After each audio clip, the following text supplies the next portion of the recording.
the leader of a small opposition party in South Sudan, who was taken from outside his home last week by unidentified men, claimed Friday his captors kept him bound and blindfolded, and beat him repeatedly. "They closed my eyes, they tied my hands and they took me somewhere very nasty," Mayen Majongdit, the interim head of the recently created People's Liberal Party, PLP, said. Majongdit said his captors released him on Wednesday after holding him for a week in an unknown location. "For 7 days, I was a blind man. I don't see any world. They just untied my hands to have some food and water, with a gun on my head. They beat me every day in the morning and afternoon. They said it is lunch and supper and then breakfast. So whenever I eat food, the next thing is to be beaten," he said. Majongdit was taken from outside his home on April 1 by unidentified men. Days earlier, he had published a statement in the Juba Monitor newspaper, challenging the government to recover $4 billion that were allegedly stolen by senior politicians. Majongdit said his captors told him he was being held in the presidential palace. "But there was no president. There was nothing.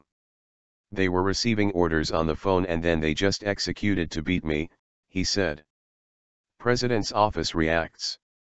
Presidential spokesman Detained said President Salva Kiir does not order arrests or allow anyone to be detained at the presidential palace. Detained said Majongdit's claims that members of President Kiir's security forces arrested him are false.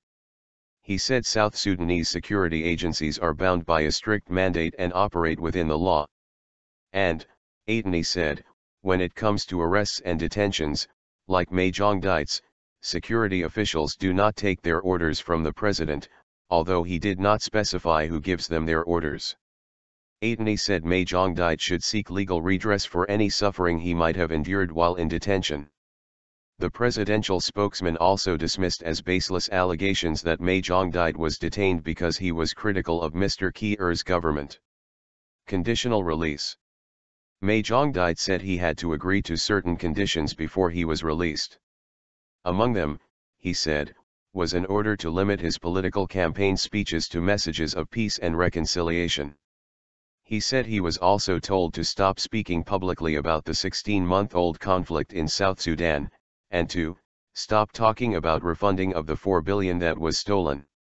They said, "Many people have tried to talk about the missing money before and they have been given a ticket to die," he said. Majongdit said his captors also asked him why he had opposed extending the terms of President Kiir and other elected officials, including lawmakers, for 3 years.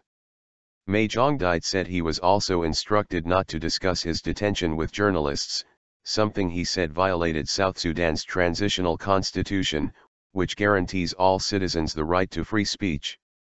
Media laws passed last year by the National Assembly and ratified by President Kiir also guarantee the right to free expression. Majongdit vowed that he will not be silenced because the next generations will continue to suffer. "This is unacceptable." Majongdit said he was also warned that his party could be banned if he continues to criticize the government. He said he would challenge in the courts any attempt to close down the party.